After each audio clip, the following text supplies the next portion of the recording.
Romanos capítulo 3, verso 9 al verso 20. Dice así, ¿qué pues? ¿Somos nosotros mejores que ellos? En ninguna manera, pues ya hemos acusado a judíos y a gentiles, puedes leerlo conmigo, que todos están bajo pecado.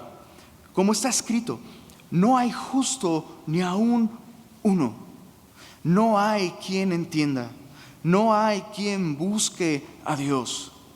Todos se desviaron, a una se hicieron inútiles. No hay quien haga lo bueno, no hay ni siquiera uno. Sepulcro abierto es su garganta, con su lengua engañan, veneno de áspides hay debajo de sus labios, su boca está llena de maldición y de amargura, sus pies se apresuran para derramar sangre, quebranto y desventura hay en sus caminos y no conocieron camino de paz. No hay temor de Dios delante de sus ojos.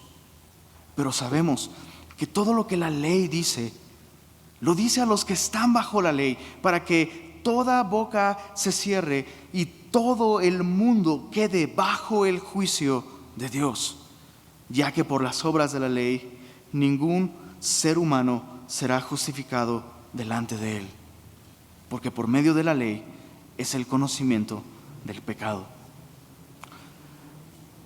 Bendito Padre de nuestro Señor Jesucristo, gracias por tu palabra, gracias por regalarnos hoy la oportunidad que no tiene precio, Señor, es inigualable, Señor, de tener hoy una Biblia delante de nosotros, Señor, y poder acercarnos a ti y escuchar lo que tú tienes que enseñarnos a nosotros, Señor. Queremos reconocer que ninguno de nosotros, Señor, empezando por mí, Señor, ninguno somos dignos de presentarnos delante de ti, Señor. Ninguno somos dignos de dirigirnos a ti en oración. Hemos leído en esta porción que la única respuesta apropiada delante de ti, Señor, es que toda boca se cierre, Señor. Gracias, Señor, por este privilegio que nos das como iglesia, como creyentes, Señor, de tener este acceso a ti, Señor. Y queremos seguir el consejo de tu palabra, Señor, y al acercarnos a ti, que nuestras palabras sean pocas, Señor, y acercarnos más bien para escuchar y para aprender que para decirte algo, Señor. Permite que nuestro corazón pueda estar en quietud, Señor, y danos, por favor, como pedía el salmista, un espíritu noble que nos sustente delante de ti, Señor. Un corazón con una actitud apropiada, humilde, sencilla, sincera. Gracias por tu palabra, Señor. Abre nuestros ojos a lo que tú quieres mostrarnos hoy y permite que nuestra alma, Señor, pueda hoy ser nutrida, no solo con tu palabra, Señor, pero también con el poder que tu palabra tiene, Señor, para darnos vida, Señor. Te lo pido en el nombre de Jesús. Amén. El tema de esta epístola es claro. En el capítulo 1 de Romanos, en el verso 16 y 17, básicamente este es el tema de toda la carta y dice: porque no me avergüenzo del evangelio, porque es poder de Dios para salvación a todo aquel que se porta muy bien. ¿Eso dice? No, es poder de Dios para salvación a todo aquel que cree. Esto es, que está convencido, confiando en el mensaje que Dios ha dado acerca de su Hijo. Todo aquel que cree en el evangelio. Y Pablo hace esta aclaración al judío primeramente y también al griego. Y nos explica por qué el evangelio es poder de Dios para salvación a todo aquel que cree. El verso 17 dice: porque en el evangelio la justicia de Dios se revela por fe y para fe, como está escrito. Mas el justo no dice por su justicia vivirá, sino el justo por la fe vivirá. Y prácticamente a partir de allí, Pablo se ha empeñado en demostrar o justificar la premisa del evangelio. que todos nosotros necesitamos ser salvos, que el justo no es justo porque en sí mismo tenga recursos morales o espirituales para presentarse ante Dios reclamando el derecho de estar con Él en una correcta relación. Es lo que Pablo ha estado haciendo, demostrando, no es sino por medio de la fe que el justo puede vivir. Y es por medio de la fe en el Evangelio, en aquel que es justo, que nosotros podemos entonces estar en una correcta relación delante de Dios, que básicamente es a lo que nosotros le llamamos salvación. Y en el capítulo 2 vimos cómo Pablo, desde el capítulo 1 comienza a hablar acerca de la creación, ¿no? Cómo todo lo creado es un testimonio del poder, de la deidad, de la santidad, de la perfección de Dios. Y cómo cuando resistimos ese testimonio, comenzamos a caminar en una escalera que solo nos puede llevar hacia abajo, cada vez más, hasta que terminamos con un corazón entenebrecido, con una mente reprobada, ¿recuerdas? En el capítulo 2, Pablo comienza a dirigirse a aquellos que se creen demasiado morales, ¿no? Que a lo mejor tienen una moralidad humana encomiable, una moralidad humana que es digna de ser aplaudida, pero delante de Dios no es perfecta. Hay fallas, hay pecado. Y aquellos moralistas que juzgan o critican o condenan las acciones de otros, eventualmente terminan haciendo alguna de ellas. Y sus argumentos para condenar a otros se vuelven un argumento aún más fuerte para ellos mismos quedar bajo la culpabilidad. Después, en el mismo capítulo 2, el pastor Fermín en la semana pasada nos hacía ver cómo el religioso también no tiene suficientes recursos espirituales en sí mismo para poder reclamar el derecho a ser salvos. Y entonces vimos en el capítulo 3, desde el verso 1 en adelante, que fue la última porción que vimos la semana pasada. Entonces, ¿qué ventaja tiene el judío? Mucho, en todas maneras. Si nos habla de la palabra de Dios, los oráculos de Dios o la palabra de Dios, esa es la más grande ventaja que los judíos tienen. Pero hubo un problema. Ellos no fueron fieles, no recibieron con fe la palabra de Dios. ¿Recuerdas lo que dice en el verso 3? Pues que si alguno de ellos han sido incrédulos, su incredulidad habrá hecho nula la fidelidad de Dios en ninguna manera, ¿no? Entonces, la más grande ventaja que los judíos tienen finalmente no la aprovecharon por ser incrédulos. Y entonces en el capítulo 3, verso 9, Pablo sigue y Pablo va a cerrar este argumento, pero quiere asegurarse de que nadie se le escape en este argumento de que todos necesitamos de Dios. Y en el verso 9 dice, ¿qué pues? ¿Somos nosotros mejores que ellos? Y surge una polémica que puede durar por siglos y siglos. ¿A quién se refiere Pablo por nosotros y a quién se refiere Pablo por ellos? Y las opiniones son tan variadas, no se ponen de acuerdo entre todos los comentaristas. Algunos dicen, Pablo está diciendo somos nosotros los judíos mejores que todos los demás, pero no tiene mucho sentido, ya que Pablo, al hablar de los judíos en toda la epístola a los romanos, si te das cuenta, siempre se refiere a ellos en tercera persona, como si él mismo no fuese judío, aunque lo era, ¿no?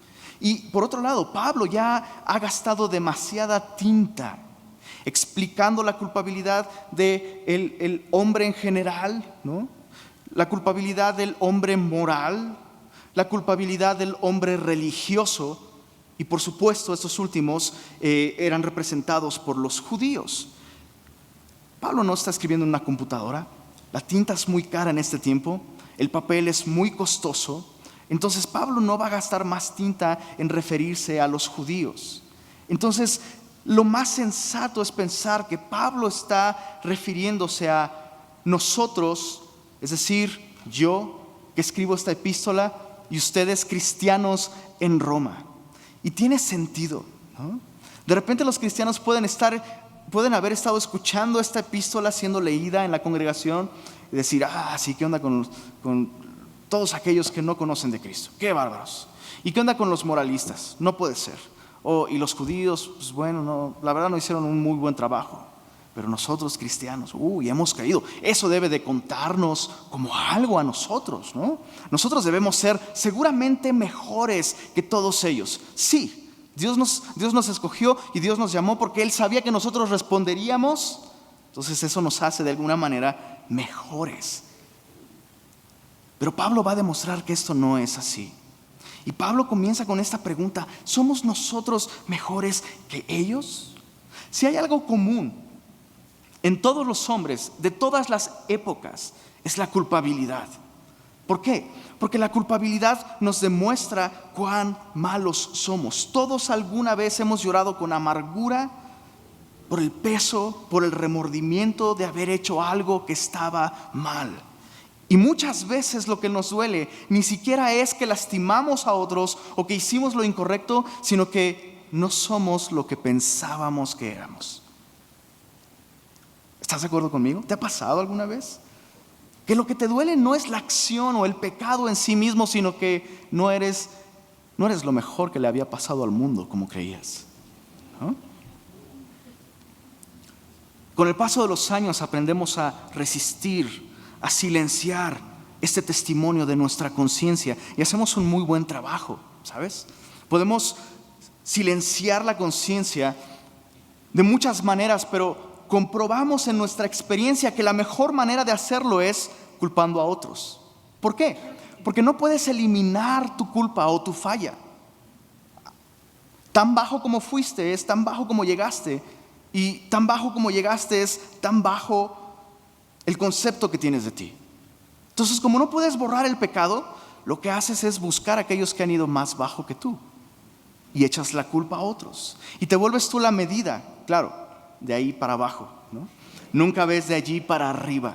Siempre buscas a otros e incluso buscas la manera de que tus culpas de alguna manera sean menos gravosas al culpar a otros por las cosas que tú has hecho. Y aún como cristianos podemos caer en esta práctica. Aún como cristianos podemos percibir el Evangelio con una mentalidad equivocada y llevar esta actitud de justificarnos a nosotros mismos, de tratar de que no nos veamos y que no nos perciban tan malos como en realidad somos. Y entonces vemos en el Evangelio la manera perfecta de probar si Dios me escogió es porque a lo mejor no estaba tan mal como aparentaba. Podemos ver el Evangelio como un borrón y cuenta nueva. Podemos pensar erróneamente que el Evangelio es una oportunidad que Dios nos da de demostrar en realidad cuál es nuestro potencial para ser buenos. Podemos verlo como una oportunidad para hacer que Dios cambie de opinión sobre nosotros. ¿Sí me entiendes lo que estoy diciendo?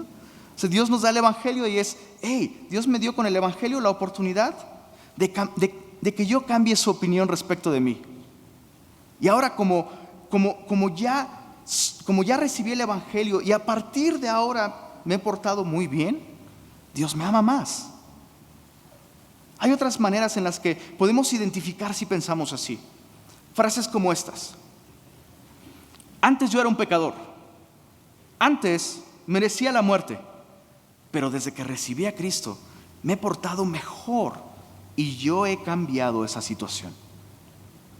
Otra manera en la que se manifiesta este tipo de pensamiento es: ahora que soy cristiano, Dios me ama más porque yo he cambiado.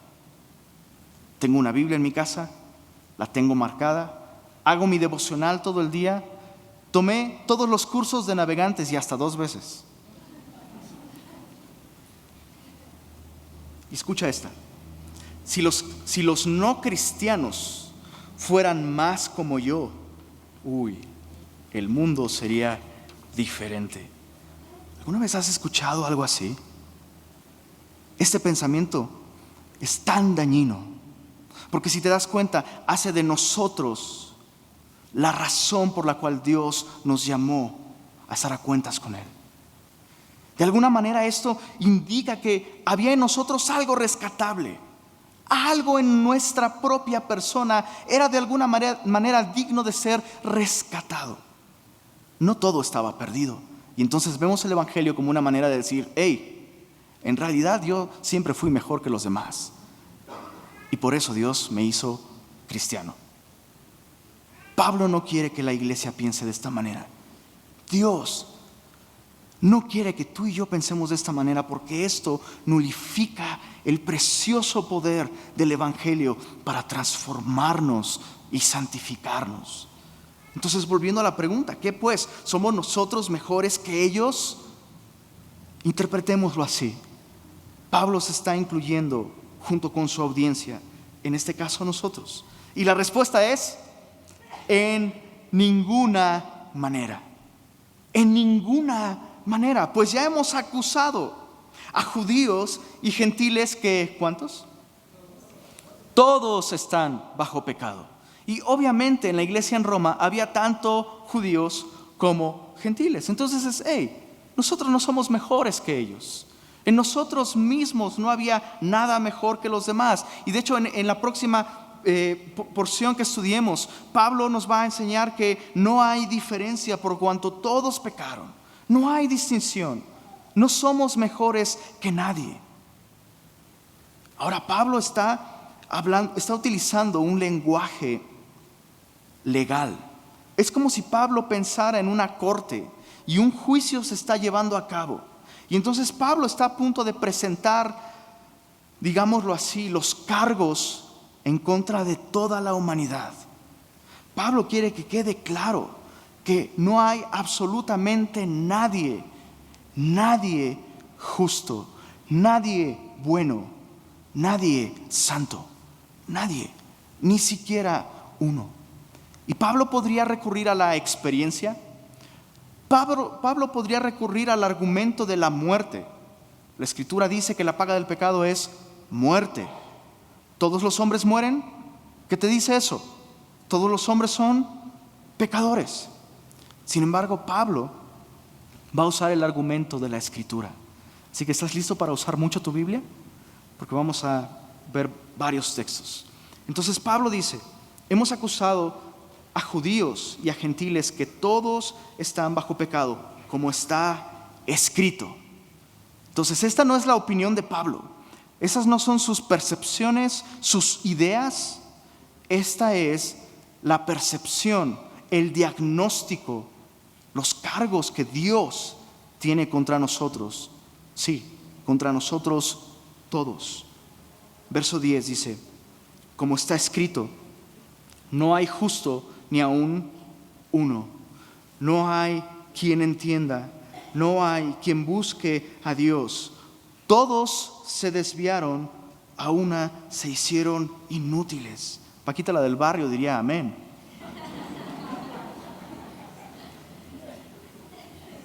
Nosotros tenemos que decir amén también. No hay quien haga lo bueno, no hay ni siquiera uno. Pablo se está enfocando primero en esta porción de los versos 10 al 12 en lo que la Escritura dice que tú y yo somos. Otra vez, Lenin, yo soy cristiano, sí, pero lo que tú y yo somos sin Cristo es esto. O sea, en nosotros no había una razón por la cual Dios dijo, en él veo algo, tal vez voy a enviar a mi hijo a que muera por él porque hay algo rescatable ahí. No es cierto, no es cierto. No hay justo ni aún uno. Y entonces, versos 10 al 12, la Escritura nos dice lo que tú y yo somos en nosotros mismos, con nuestra propia naturaleza. Y lo primero que dice es, no hay justo ni aún uno. Ahora, esto no significa que el hombre natural no sea capaz de hacer algunas cosas que son buenas.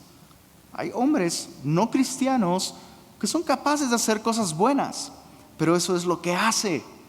Pablo no está hablando de actividades, Pablo está hablando de carácter, de naturaleza, de identidad.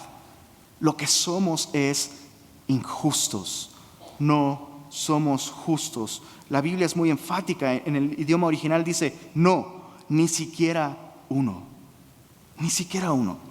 Pensemos por un instante, ¿cuál es el estándar de justicia por medio del cual Dios mide o demanda justicia del hombre? Su propia justicia. Vemos en la ley, estamos en Levítico los domingos, y vemos muchas veces que cuando Dios da algún mandamiento, termina con una frase que repite muy a menudo: yo Jehová. ¿Qué significa esto? Que esos mandamientos son una expresión de su carácter, de su criterio, de su mentalidad, de la manera en la que Él percibe las cosas. Entonces, cuando nosotros violamos un solo mandamiento, no es que estamos violando una cláusula de un contrato, sino que estamos yendo en contra de la naturaleza justa y santa de Dios. No estamos rompiendo una regla, estamos yendo en contra de lo que Dios es cuando cometemos un solo pecado. No hay justo, ni aún uno. Todos han violado de alguna manera mis preceptos, mis ordenanzas, mi carácter. En Génesis 6:5, no vayas para allá. Génesis 6:5, la Biblia dice: vio Jehová que la maldad de los hombres era mucha en la tierra, y que todo designio de los pensamientos del corazón de ellos era de continuo solamente el mal. Creo que todos sabemos que no somos justos, ¿verdad? Nosotros mismos no podemos decir: sí, yo cumplo el estándar, yo cumplo la medida, soy justo. El estándar de justicia de Dios es Jesucristo. La Biblia dice de Jesucristo en 2 Corintios 5:21 que Él no conoció pecado. ¿Nosotros cumplimos con ese requisito? No. La Biblia dice en Juan 16:32, y Jesús mismo está diciendo esto: yo hago siempre lo que agrada al Padre. ¿Alguno de nosotros podemos decir esto? No. Y finalmente, Jesús dice: cuando el Espíritu Santo venga al mundo, Él convencerá al mundo de pecado, de justicia y de juicio. De pecado por cuanto no creen en mí, de justicia por cuanto voy al Padre. Y pensamos, ¿qué quiere decir eso? ¿De qué manera el hecho de que Cristo vuelva al Padre es un testimonio de justicia? Pues sí, porque lo que el Padre está diciendo al recibir a Cristo en el cielo es: esta es la justicia que puede estar a mi lado, la justicia perfecta de mi Hijo. Atrevernos a decir que alguno de nosotros, por nosotros mismos, podemos lograr ese estándar de justicia, es decir que somos exactamente iguales que Cristo. Ahora, si quieres comprobarlo, tal vez tendrías que ser crucificado para ver si resucitas al tercer día. Y si lo lograste, bueno, vamos a ver si puedes ascender al cielo y ser recibido. No hay justo, ni aun uno. Y nosotros como cristianos debemos siempre recordar esto. Siempre. No hay quien entienda. Es lo que dice la Escritura. No hay quien entienda. Entonces no solo somos injustos, pero la Biblia dice que también de alguna manera somos ignorantes de quién es Dios, de su carácter, de su mente, de su voluntad. Efesios capítulo 4 nos enseña que la razón de esta falta de entendimiento no es falta de información, no es falta de capacidad de raciocinio, es una condición del corazón. Efesios 4 dice, verso 17: esto pues digo y requiero en el Señor, que ya no andéis como los otros gentiles que andan en la vanidad de su mente, teniendo el entendimiento entenebrecido, ajenos de la vida de Dios, por la ignorancia que en ellos hay, por la dureza de su corazón. ¿Cuántas veces Dios a nosotros nos tiene que repetir una y otra vez la misma cosa hasta que comprendemos? ¿Verdad? Somos testarudos, somos duros de corazón. La Biblia lo sabe, la Biblia nos lo dice. ¿Nosotros lo sabemos, lo recordamos? El tercer argumento sobre lo que somos, y este es interesante, dice: no hay quien busque a Dios. Y de repente podemos pensar, bueno, pero voy a la iglesia, voy al discipulado, escucho las prédicas cuando no puedo ir a la iglesia, prendo la computadora. De alguna manera estoy buscando a Dios, ¿no? Es más, Jesús mismo dijo, buscad y hallaréis. Entonces eso de que no hay nadie quien busque a Dios, a lo mejor es una hipérbole. No, no es una hipérbole.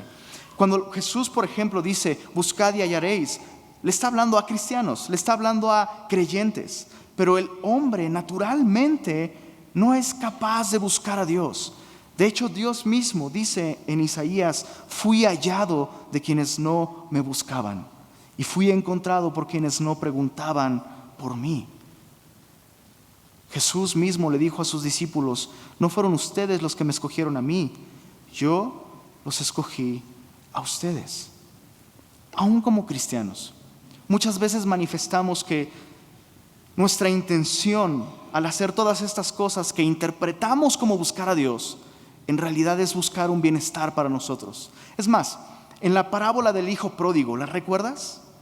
Cuando el hijo pródigo está lejos de casa y termina cuidando cerdos y dándoles de comer, la Biblia dice que él volvió en sí mismo y dijo, tantos jornaleros en la casa de mi padre tienen abundancia de pan y he aquí yo perezco de hambre.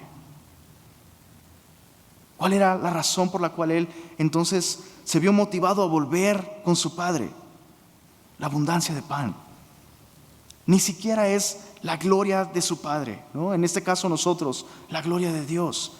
Muchas veces buscamos no la gloria de Dios, no los intereses de Dios, no los propósitos de Dios, sino nuestra gratificación, nuestro bienestar, nuestra paz, ¿no? Paz mental. Me gusta ir a la iglesia porque salgo tan en paz, ¿no? Me gusta ir a la iglesia. Creo que ir a la iglesia es bueno porque eso puede darme un mejor matrimonio. Si captas la esencia de esto, muchas veces no estamos buscando a Dios, estamos buscando un beneficio para nosotros. No hay quien busque a Dios.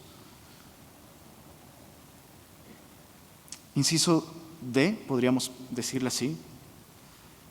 Todos se desviaron, a una se hicieron inútiles. Claro, si no hay justo ni aun uno, si no hay nadie que entienda, si no hay nadie que realmente está buscando a Dios, y el propósito del hombre es la gloria de Dios, entonces el hombre no sirve más para nada. Esas son palabras muy fuertes, muy fuertes. El hombre sin Cristo, sin vivir en una correcta relación con Dios, su vida es absolutamente inútil. Como la leche que se ha podrido, esa es la idea, se han vuelto inútiles. Como la leche que se ha podrido, que no sirve más para nada. Nuestra vida sin Cristo no sirve de nada. Y la muerte física viene a ser solamente una parábola de la realidad de nuestra condición. Qué fuerte, eso es lo que somos. Regresando a Romanos, capítulo 3, versos 13 y 14, nos habla de lo que, ya no de lo que somos, sino de lo que decimos, lo que hablamos. Dice, sepulcro abierto es su garganta. Y no está hablando de problemas de aliento, mal aliento. No es algo que pueda solucionar con un buen chicle. No, eso es mucho más. Sepulcro abierto es su garganta. Creo que Pablo está plantando una imagen demasiado clara en nosotros. Imagina eso, que adentro de ti hay un muerto, que en tu interior hay un sepulcro y que cada vez que abres la boca, lo que sale es lo que saldría de una tumba en donde hay un muerto en estado de putrefacción. Wow. Y Jesús enseñó acerca de eso, diciendo que de la abundancia del corazón habla la boca. Y claro, si tenemos por nosotros mismos un corazón muerto que no tiene la vida de Dios, por supuesto las palabras que salen de allí van a estar llenas de muerte, ¿no? En Mateo capítulo 15, Jesús enseña un poco más acerca de esto. Mateo capítulo 15, verso 18, dice: Pero lo que sale de la boca, ¿de dónde sale? Del corazón sale. Y esto contamina al hombre. Porque del corazón salen los malos pensamientos, los homicidios, los adulterios, las fornicaciones, los hurtos, los falsos testimonios y las blasfemias. Lo que me resulta muy interesante de esta lista es que algunas cosas aparentemente no son cosas que podrían solamente ser dichas. Es decir,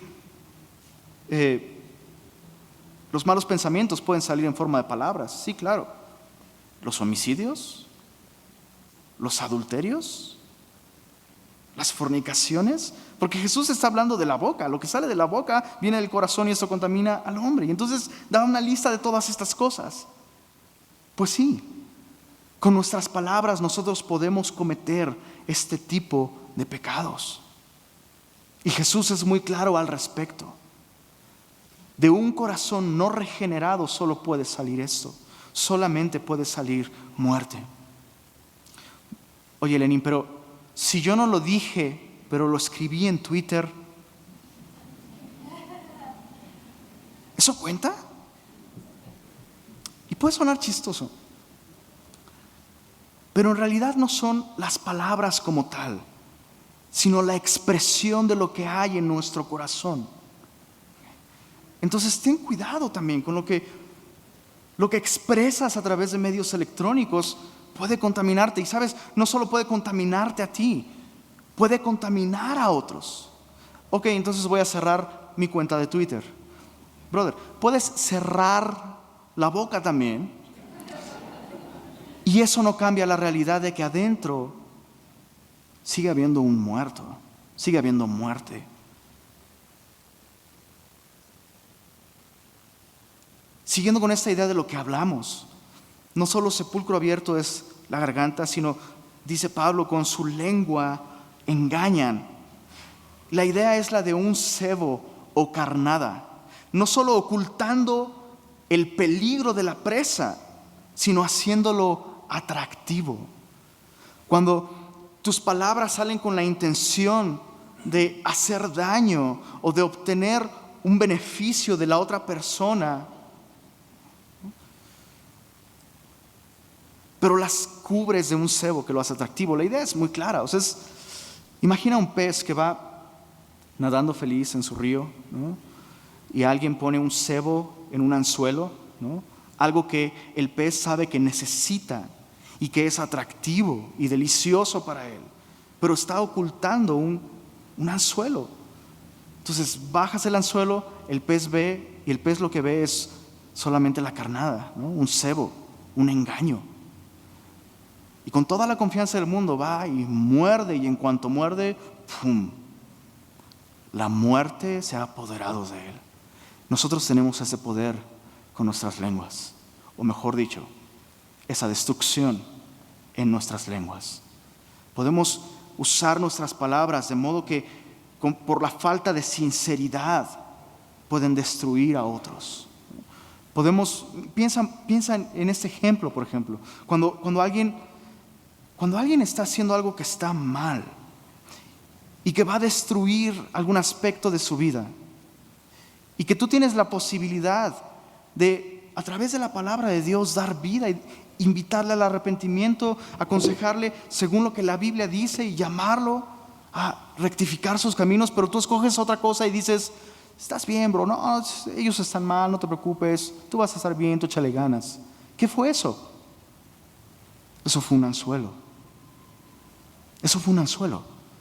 Y si la persona lo come, prácticamente tú eres responsable de matarlo en algún sentido. Y todos hemos hecho eso alguna vez, ¿sí o no? El texto avanza y dice: no solo con su lengua engañan, o sea, no solo su lengua es como un cebo, pero también veneno de áspides hay debajo de sus labios. ¿Sabes cómo actúa el veneno de las serpientes o las áspides? Comienza un proceso de necrosis en donde es inyectado. Si una serpiente te muerde e inyecta el veneno, prácticamente el tejido se muere y comienza un proceso por medio del cual todo lo demás empieza a morir, dependiendo del tipo de serpiente. Y Santiago nos habla acerca de esto. Acompáñame ahí, Santiago, por favor. Epístola de Santiago, capítulo 3, verso 5. Dice: así también la lengua es un miembro pequeño, pero se jacta de grandes cosas. He aquí cuán grande bosque enciende un pequeño fuego. Y la lengua es un fuego, un mundo de maldad. La lengua está puesta entre nuestros miembros y contamina todo el cuerpo e inflama, esto es, incendia la rueda de la creación, y ella misma es incendiada, inflamada. ¿Por qué cosa? Por el infierno. ¿No te dan ganas de arrancártela cuando lees esto? Porque todos hemos probado esto alguna vez. Algo que dijiste y que literalmente, ¡pum!, puso todo de cabeza. Relaciones destruidas, familias destruidas, iglesias destruidas por lo que sale de nuestra boca. Wow. Su boca está llena de maldición y amargura. Es el último argumento con respecto a lo que hablamos. Y me llama mucho la atención porque en el libro de Isaías, capítulo 6, no vayas para allá. Isaías es un profeta de Dios. O sea, a Isaías se le llama el evangelista del Antiguo Testamento. Con todo lo que él profetizó acerca de Jesús, el Mesías, prácticamente puedes reconstruir todo el evangelio completo. Sin embargo, cuando él tuvo una visión de Dios y cuando él se encontró delante de Dios, ante el trono, lo primero que dijo es: ay de mí, porque siendo hombre de labios inmundos y habitando un pueblo con labios inmundos, han visto mis ojos al Rey. Qué increíble. Todos nosotros podemos sentir, ¿verdad?, la culpabilidad de estos cargos que la Biblia tiene en contra de todo hombre. Regresando al capítulo 3 de Romanos, versos 15 al 18, finalmente la Escritura nos dice no solo lo que somos y lo que hablamos, pero nos dice también lo que hacemos. Versos 15 al 18 dice: sus pies se apresuran para derramar sangre, quebranto y desventura hay en sus caminos, y no conocieron camino de paz. No hay temor de Dios delante de sus ojos. Sus pies se apresuran para derramar sangre. Y a lo mejor puedes levantar la mano y decir: perdón, pero ahí sí soy mejor que otros. Nunca he matado a nadie. Y a lo mejor otros dirán: bueno, si lo hice no era mi intención. O sea, no iba apresuroso, mis pies no iban directo a eso. Pero veamos lo que Jesús tiene que decirnos al respecto. Mateo capítulo 5. Mateo capítulo 5, versos 21 al 24 dice: oísteis que fue dicho a los antiguos: no matarás, y cualquiera que matare será culpable de juicio. Todos dicen: pues sí, ok. Pero yo os digo, verso 22, que cualquiera, ¿quieres oír esto? Ahí te va. Cualquiera que se enoje contra su hermano será culpable de juicio. ¿Somos mejores que otros? No. ¿Alguna vez es más, no solo alguna vez, te enojaste contra alguien esta semana? Eres culpable. En el enojo contra otros hay no solo un potencial. En nuestro enojo contra otros está la semilla del homicidio. La Biblia dice que la ira del hombre no obra la justicia de Dios. Solo la ira de Dios es justa. Pero nosotros, como no somos justos, en realidad nuestra ira no es justa. No es justa. Me llama la atención que veneno de áspides es lo último que leímos, ¿recuerdas? Veneno de serpientes. Eso me recuerda a Satanás, que en la Biblia es representada como una serpiente, la serpiente antigua. Cuando usamos lenguaje de ese tipo, estamos pareciéndonos más a Satanás que a Jesús. Y ahora esto, ¿no?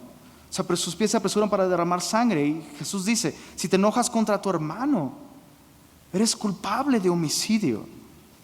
Es más, a lo mejor has llegado al extremo de enojarte con alguien al punto de ignorarlo por completo. ¿Sabes de lo que estoy hablando, no? Cuando te enojas con alguien tanto como para pretender que no exista, o incluso usar el argumento, para mí está muerto. ¿Qué es lo que hiciste? Lo mataste, brother. Prácticamente lo has matado. Como consecuencia de todo esto, la Biblia dice, quebranto y desventura hay en sus caminos. Esto es destrucción y miseria. Quebranto es destrucción. Cuando alguien destruye por completo algo en pedazos y los esparce por completo, ¿no? Destrucción, desventura o miseria son su rastro. Y la idea es muy gráfica. Es muy gráfica. Esto significa que si alguien quisiera encontrarte, todo lo que tiene que hacer es seguir el rastro de destrucción y miseria y dolor y heridas que has dejado en tu camino, que hemos dejado en nuestro camino. No conocieron camino de paz. Claro, el hombre no puede conocer la paz hasta que haya justicia. Y el hombre no puede ser justo. Por consecuencia, el hombre no conoce la paz. Eso describe nuestra vida sin Cristo, ¿no es así? Entonces, una vez más, preguntémonos, ¿acaso éramos mejores que nuestros compañeros de primaria? ¿O que nuestros familiares? ¿O que aquellas personas a las que les hemos compartido el Evangelio y que no han recibido el Evangelio? ¿Somos mejores? Respóndelo. ¿Somos mejores? No somos mejores. Finalmente Pablo dice, no hay temor de Dios delante de sus ojos. Y esa es prácticamente la razón de esta condición tan lamentable. No hay temor de Dios delante de sus ojos. Es increíble la cantidad de fobias que hay en el mundo el día de hoy. Hay miedo a los payasos. Y cuando digo miedo, no estoy hablando de no me gustan. No, estoy hablando de terror absoluto, ¿no? Ven un payaso y hay terror absoluto. Un infarto les puede dar, literalmente. Otras fobias, no sé, claustrofobia. ¿Recuerdas eso? Si alguien va en un mini convertible y cierran las ventanas, ¡ah! Fobia, terror absoluto. Ahí te va otra. Cobalfobia, temor al número 555. Si alguien a tu lado cayó muerto es porque tenía eso. Dextrofobia, temor al lado derecho. ¿Te imaginas? Terror. A mi lado derecho pueden encontrar ¡ah! Levofobia, temor al lado izquierdo. Gamofobia, temor a casarse. Creo que hay mucho de eso por acá. Hipegiafobia, temor a la responsabilidad. Ouch. Ahí te va. Osmofobia, temor a los olores. Permítame enseñarle este perfume. Huele delicioso. Bye, lo perdiste. Podofobia, temor a los pies. Sedatefobia, temor al silencio. Tocofobia, temor al nacimiento de los niños. Y finalmente fobofobia, miedo al miedo. ¿No? Pero ¿y qué hay del miedo de Dios? Del temor de Dios. Estas cosas son populares, en verdad. Pero el temor de Dios no es popular el día de hoy. Y creo que debemos entender que el temor de Dios aplica para todos. Es decir, Lenin, yo soy cristiano. Yo ya no tendría por qué temer a Dios. Dios es amor, Dios me perdonó, Dios es mi papá, yo soy su hijo. Ni Jesús se dirigió al Padre con un aire de tanta confianza como lo hacemos nosotros algunas veces. No sabes cuánta tristeza me da cuando veo cosas como el Padre Nuestro de los fresas, lo mejor lo has visto por ahí, ¿no? Que prácticamente es el Padre Nuestro hablado en un lenguaje como de alguien fresa, ¿no? Y papi, que estás allá arriba y no sé qué. Dios mío. Dios mío. Aún Jesús usó esta expresión, Padre Nuestro que estás en los cielos. Si bien eres nuestro Padre, eres aquel que está en los cielos. Esas expresiones del que está allá arriba, de Diosito, eso no es temor de Dios. Y revela una profunda ignorancia de quién es Él y de quiénes somos nosotros. Hechos capítulo 5 es un ejemplo. Ananías y Zafira, creyentes que no tenían temor de Dios. Primera de Corintios 11, Pablo nos dice que algunos creyentes en Corinto durmieron. Esto es, Dios los llamó a casa, dejaron de vivir en este mundo, perdieron su oportunidad de seguir glorificando a Dios aquí. Falta de temor. La Biblia dice que Dios azota. Escucha bien esto. Dios azota a todo aquel que recibe por hijo, y al que ama, lo disciplina. Sí, debemos de tener temor de Dios, más que nadie, nosotros que hemos sido rescatados por Él. Romanos capítulo 3, verso 19. Para terminar nos dice, pero sabemos que todo lo que la ley dice, lo dice a los que están bajo la ley, para que toda boca se cierre y todo el mundo quede bajo el juicio de Dios. Ya que por las obras de la ley ningún ser humano será justificado delante de Él. Los judíos tienen una ley escrita en papel. Los gentiles tenían una ley escrita en sus corazones. ¿Recuerdas que vimos todo eso? Bueno, todos quedan convictos bajo esta ley. Todos.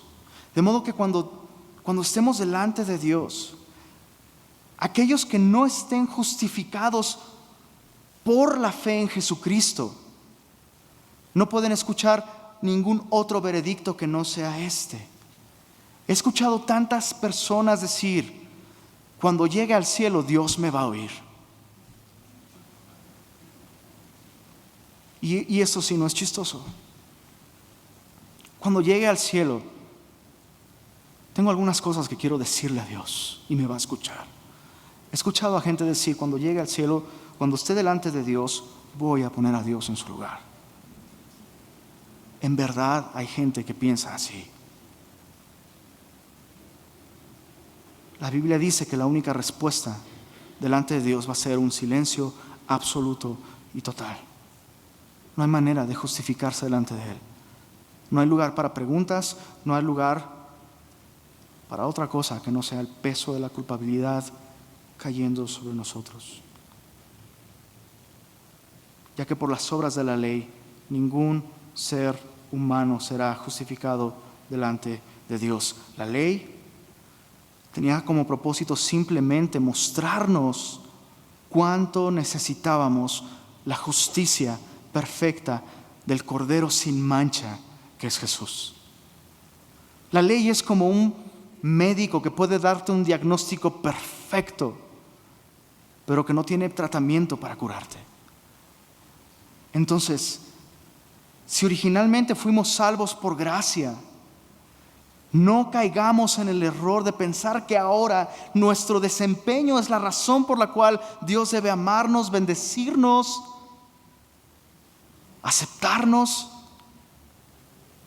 ¿Sí? ¿Está claro esto que Dios nos está diciendo hoy? Aún el día de hoy, no es lo que haces o dejas de hacer lo que te da una buena relación con Él. ¿Influye? ¿Afecta? Sí. Pero no es tu desempeño la razón por la cual Él te bendice. No es tu desempeño la razón por la cual Él hace salir su sol. No es tu desempeño la razón por la cual Él hoy te recibe. Es la justicia de Jesucristo. Entonces, si la ley no puede salvarme, ¿para qué nos fue dada? Para que estemos conscientes de esto. Es más, Pablo habla del uso legítimo de la ley. En 1 de Timoteo, capítulo 1, versos 18 al 17. Dice así, Primera de Timoteo capítulo 1, versos 18. Verso 8 al 17. Dice, pero sabemos que la ley es buena. Porque podríamos caer en este pensamiento, bueno, si la ley solo me dice que me voy a morir, pero no me salva, pues no es buena para nada. No, sí es buena. Porque nos va a llevar directo a aquel que es el único justo. Dice 1 Timoteo 1:8, pero sabemos que la ley es buena si uno la usa legítimamente. Hay una manera legítima de usar la ley. La manera ilegítima es cuando usamos la ley como una razón para presentarnos ante Dios y ser recibidos por Él. Esa no es la manera legítima. Verso 9 dice, conociendo esto, que la ley no fue dada para el justo, porque el justo no vive por la ley, el justo vive por la fe. Entonces la ley fue dada para los transgresores y desobedientes, para los impíos y pecadores, para los irreverentes y profanos, para los parricidas y matricidas, para los homicidas, para los fornicarios, para los sodomitas, para los secuestradores, para los mentirosos y perjuros, es decir, para todos los que no están justificados en Cristo. Y para cuanto se oponga a la sana doctrina, según el glorioso evangelio del Dios bendito que a mí me ha sido encomendada. Doy gracias al que me fortaleció. Quiero leer esto porque esto nos va a llevar a un punto importante. Doy gracias al que me fortaleció, a Cristo Jesús nuestro Señor, porque me tuvo por fiel. No quiere decir que Pablo fue fiel, sino que Dios lo tuvo por fiel, poniéndome en el ministerio, dice, verso 13, mucho ojo. Habiendo yo sido antes blasfemo, perseguidor e injuriador. Quiere decir que en el momento en el que Dios le tuvo por fiel y le perdonó y le recibió, hubo un cambio en su experiencia. ¿No es así? Quiere decir esto, su experiencia cambió. Dice, mas fui recibido a misericordia porque lo hice por ignorancia en incredulidad. Pero la gracia de nuestro Señor fue más abundante con la fe y el amor que es en Cristo Jesús. Palabra fiel y digna de ser recibida por todos, que Cristo Jesús vino al mundo para salvar a los pecadores, de los cuales yo era, no, yo soy el primero. Y ese es el punto.